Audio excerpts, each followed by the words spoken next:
Networks don't talk about it. Government can't tax it.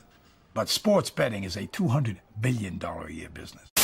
That's a major U.S. Supreme Court ruling that could open the door for legalized sports betting all across the country. The Supreme Court is giving the green light for states to determine on their own whether they want to legalize sports gambling. Tell Donahue his next pick is good for 20 grand, but I need him to guarantee a win, okay? I need a lock. He's not that fucking good. No, Tommy, he has to. All right, he has to, or else they're going to kill me. Do you realize this, Tommy? They're going to fucking kill me. I can't afford to gamble anymore. I need a fucking lock. And it is Friday morning. Welcome into Lock Talk. It is a beautiful day for some March Madness action. Very, very excited. 7-3 night last night for those of you that tailed, which actually shout out. I had a few buddies that have been texting me during this run. They are tailing. The boys are winning, and we continue to move right along here in March. Solid night last night. Like I said, we do lose our late night over by a hook, but we did pick up a couple of inconsequential threes at the end of regulation in our day games to start that thing 5-1, end it 7-2. Definitely a solid day, or 7-3 rather. Definitely end the day solid all the way around. Before we get into today's action, which we have so much, and I'm going to go through both my games, and we're starting to get to the point where there are definitely some games that I may not be betting, but it's definitely worth touching on. So we're going to get into that as well. Try to keep this thing 15-20 minutes best we can. But before I do that, Lock Talk, the app that we all know. I actually forgot to get on there yesterday. I was going to get on there and completely got blindsided at work, marching the car business. For those of you that know, you know. But Lock Talk, anyways, Google Play Store, App Store, great place to pick up some extra knowledge, some tips, talk shit during college basketball season. It's good during any season. Do it during NFL as well, during college football.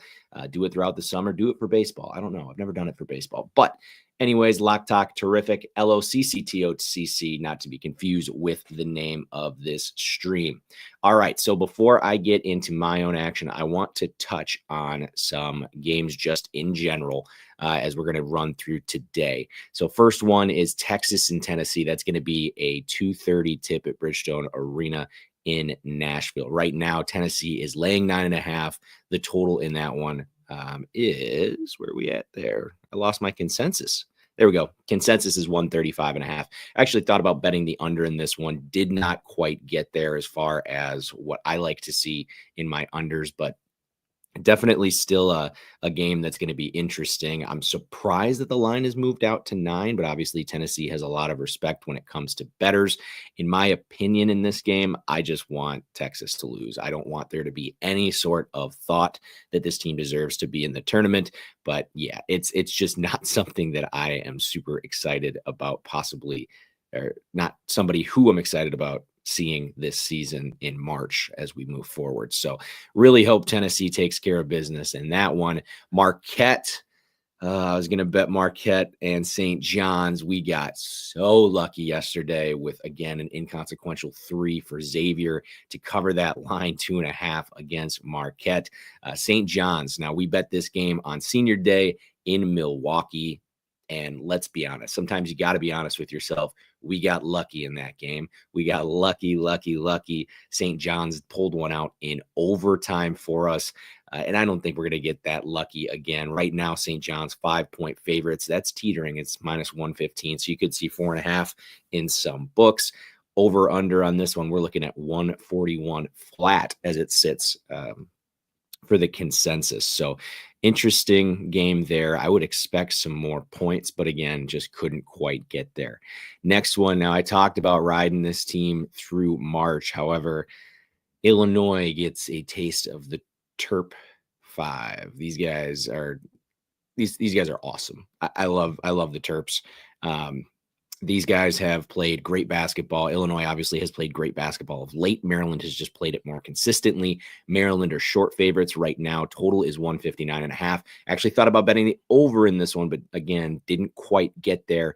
I like, if I had to pick a team outright, I'd still lean Illinois, but definitely still some good action there. North Carolina does play Duke later. 7.5 point Duke favored at the moment. Obviously, Cooper Flagg going down yesterday with an ankle injury. I don't think we're going to see him today. Total in that one, 155. I played the under in this game yesterday for Duke, and unfortunately, once Flagg was fine, and not fine, but not playing, but once he was not sitting on a wheelchair, yeah, Duke kind of came back around and smoked that total in the second half. So I'm going to stay away on that one as well. Next one, I'm not betting, Missouri and Florida. The Gators here favored by 8.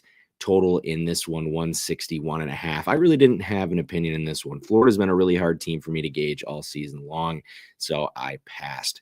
UConn is playing Creighton. UConn 4-point favorites. The Big East, man, super, super chalky. We get the 1, 2, 3, and 5 seeds getting to the semifinals. Total in this one, 139.5.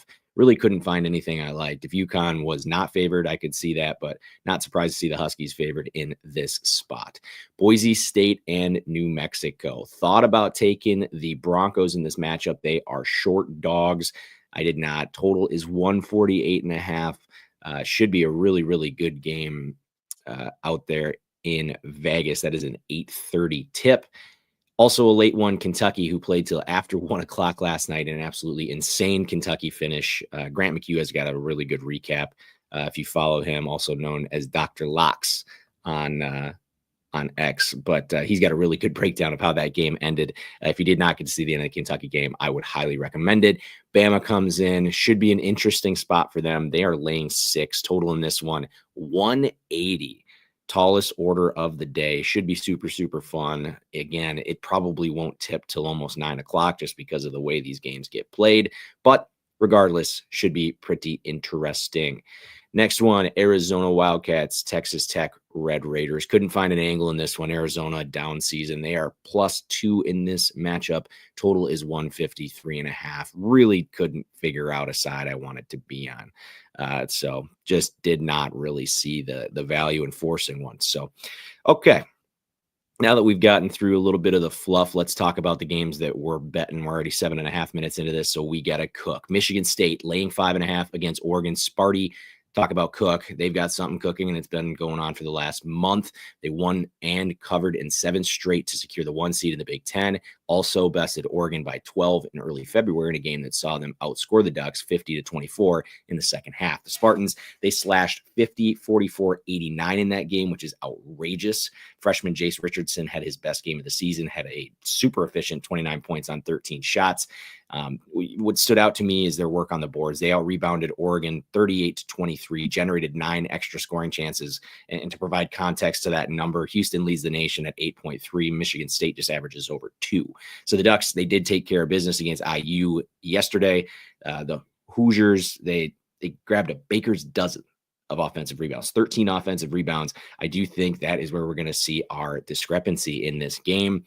I give MSU the edge in talent, depth, coaching, but I think we're going to see a similar game that we saw in East Lansing earlier this season. Sprinkling a group that's 78% from the line here on a short 5.5 point spread, which I think is out to 6.5 now. I bet this last night.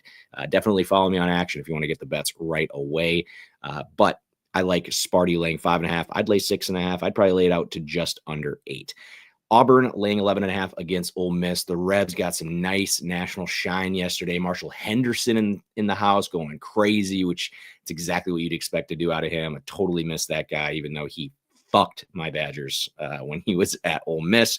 But unfortunately for them, they get Auburn in a really bad spot. Coming off back-to-back losses, which doubled their loss total on the season.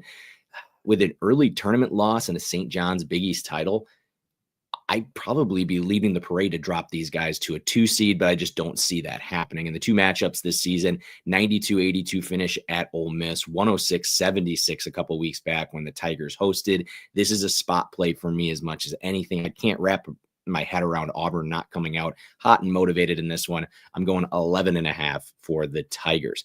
Game number 2, it is going to be my Badgers. I faded my Badgers, and again, an inconsequential late bucket made Northwestern or let Northwestern cover the 7.5. Today, Wisconsin, I'm going to take them money line against UCLA. This was an 85-83 final back in LA. It was an ugly game, late night. I fell asleep at halftime, so didn't get to see a whole lot of it. Big thing for Wisconsin, and you saw it yesterday. Max Klesmit is back. Max Klesmit, for those of you that don't know, local guy here. Actually, if I stick my head right at the end of my driveway and look down the street, I'll actually see the high school that he went to. So definitely think Wisconsin is going to round out. The Badgers felt a lot better yesterday. Things weren't quite as discombobulated as we've seen. So definitely feel a lot better about the Badge here today. Next one, Morgan State against Norfolk State. In this one, I'm going under 153.5. Nothing super sexy about this game. The Spartans come in the aggressor and the better team. They should dictate the pace. They rank 221 in possessions per game, 54th in opponent shot attempts, and are allowing under 70 points per game. Offensively, this is a team that we would love for March unders. They're top 10 in field goal percentage, but it all comes from inside the 3-point line. They sit 8th in 2-point field goal attempts, 31st in makes, and 37 in percentage. Now, when they move out to 3-point, 357th in 3-point attempts, 350th in makes, 224th in percentage. So in their two matchups this season, finished with 152 at Morgan State, and then they had 129 points at Norfolk. This MEAC game is played in Norfolk. I think we're going to get a lot closer of a game to game 2 than we did game 1. And even if we did get game 1, we're still under the total. So I like that one under 153.5. Houston and BYU playing later this afternoon. I'm going Houston over 71.5 against the Cougars as we get a Cougar matchup here. It's a clash of styles. Same mascot, complete clash of styles. BYU, honestly, they play NBA basketball. 23rd in 3-point volume. They hit them at a 37% rate, and they don't play defense outside of the paint. They just pack it and let them shoot. They're top 50 against 2-point shots, but they fall into the 300s when we talk about 3-point shots. Honestly, it's laziness around the perimeter. Maybe it's just the scheme that they want to do, but one way or another, it just looks lazy. They led ISU by as many as 10 in the first half, but when you allow a team to shoot 33s, and it's not like they were forcing them, ISU was open. They hit 13 of them. It's going to allow teams to crawl back into the game. Now, it's definitely worth mentioning. The Cougars at the same time, well, their opponents hit 13 of 30. They hit 18 of 36 on their side. They rarely see a shot that they don't like. Should keep the pace pretty lively. Houston, not prone to big shooting nights either. The Cougars top 5 defending inside the arc, but when it comes to outside, they fall outside the top 100. Offensively, Houston, though, averaging just north of 74 points per game, which is pretty much where they've been during the whole Kelvin Sampson era. But the biggest difference, these guys can fucking burn it from the outside. Ranking 4th, shooting a sliver under 40% from distance. They absolutely let it fly. This was an 86-55 trouncing in Houston last time around. I do see more fight out of BYU this time, but I think that's only going to help us. We're going to go over the team total for Houston, 71.5. Dayton, we're going to take them money line here against St. Joseph's. You're going to need to play 0.6 to win 0.5 because it's right around minus 120. You got to go back a few years to the last time the Hawks knocked off the Flyers, and you got to go all the way back to 2016, the last time that they did it in the postseason. Definitely a mid kind of year if you're talking about Dayton, a team that made it out of the first round of the NCAA tournament last year, but they've kind of found their stride. Most recently, knocked off conference champ VCU as 9.5-point dogs on an emotional senior day. And this is a team that has all the experience. They start 4 seniors and a junior. The experience shows. They don't turn the ball over only 10 times per game. They're not fouling teams, and they're terrific at the free throw line. Their opponents are the opposite. St. Joe's, they start 4 underclassmen. They struggle to take care of the ball, and they foul at a top 25 rate nationally. In their first matchup, Dayton jumped these guys out of the gates. When you blink, it was 10-2, then it was 25-6, and at half they're up 13. Slowly let St. Joseph's crawl back into it in the final minutes to make it 77-72. But this time around, I don't think they allow them to crawl back in it. I'm going to go with the Flyers. Purdue and Michigan. As we continue to prey on the downfall of the Wolverines, we are laying 2.5 today with the Boilermakers. Been saying it for weeks. This Michigan fraudulent behavior continues, and I think it does tonight in Indy. Rounding out the year, ugly losses to Illinois and Maryland. That's bad enough. But then to welcome in MSU on senior day and get fucking smoked. If you watch that game, you know. I actually love the fact that this was a split series during the season. And although I joke about it all the time, it is legitimately hard to beat a team 3 times in 3 different venues. It was a low 2-point game with a Michigan win at home in West Lafayette. East Lafayette. Wonder how East Lafayette is. Anyways, in West Lafayette, we saw a 91-64 pantsing in late January. Purdue had a hard-fought victory over USC yesterday. They were able to keep 3 of their 5 starters under 30 minutes. We know what they were doing. Let's be honest. Purdue's been here before. Painter knows exactly what he's doing, playing his starters like that. You can pay up for the money line if you like. It's expensive. Going to be right under -150, but we're going to be laying 2.5 here versus Purdue. Next one, moving up, it is Clemson laying not laying. We're going Clemson money line against Louisville, and I say it every time. Clemson till the wheels fall off. Clemson till the wheels fall off. You say it with me. We're rolling Clemson till the wheels fall off.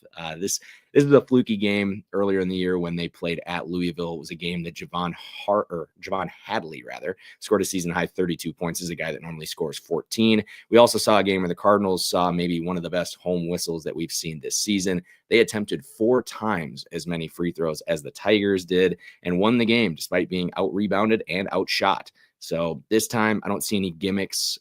Obviously, I think Clemson's the better team here. I don't think you're going to get any sort of beneficial whistles. And one thing I wanted to mention, big shout out Chucky Hepburn.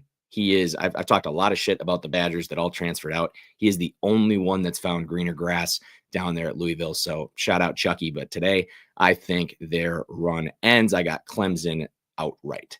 Final game of the evening. It is UC Irvine over 84 team total against Cal Poly.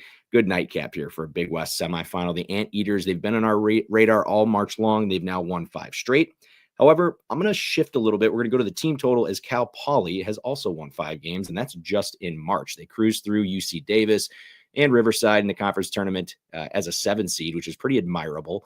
I believe the elevated play only helps us push this total along. Irvine plays at a top 100 pace.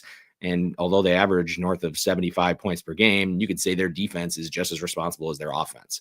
They're 9th in opponent field goal percentage, 28th in scoring, as well as 7th in both free throw attempts and makes. They rank 5th in defensive rebounding, not allowing scoring chances, not letting teams get out and run, but they like to get out and run. So transition-wise, getting to the free throw line, things like that, all stuff that we like for Irvine. They rank 5th, shooting over 80% from the charity stripe, which accounts for almost 20 points per game for this team. In their 2 matchups against Poly this season, we saw totals for them of 101 and 98. And we've seen Poly allow 76 to Davis and 83 to Riverside just over this week. The Mustangs, 3rd worst team in turning the ball over. If they don't clean it up, this could be a really, really high-scoring night for Irvine. I like them over 84. So let's run through it. We kept it under 20. UC Irvine over 84 against Cal Poly. Clemson outright against Louisville. Purdue's laying 2.5 against Michigan. Dayton outright against St. Joe's. Houston over 81.5 against BYU. Morgan State, Norfolk State under 153.5. Taking my Badgers outright against UCLA. Auburn laying 11.5 against Ole Miss. And we're starting the day off with Sparty, Michigan State laying 5.5 in the first game of the Big Ten against Oregon. That is all of them. Again, kept it under 20 minutes, added a little bit of extra here. We are going to be back at it tomorrow. It is Championship Saturday, semifinal Saturday, depending on who you follow. It is going to be a blast. But I appreciate everybody for chiming in this morning. Make sure you keep posted as we move forward because it's only going to get hotter as we get closer. Folks, we are 2 days from Selection Sunday. So very, very excited. Thanks for chiming in. Always stay sharp. Good luck. We'll talk to you tomorrow.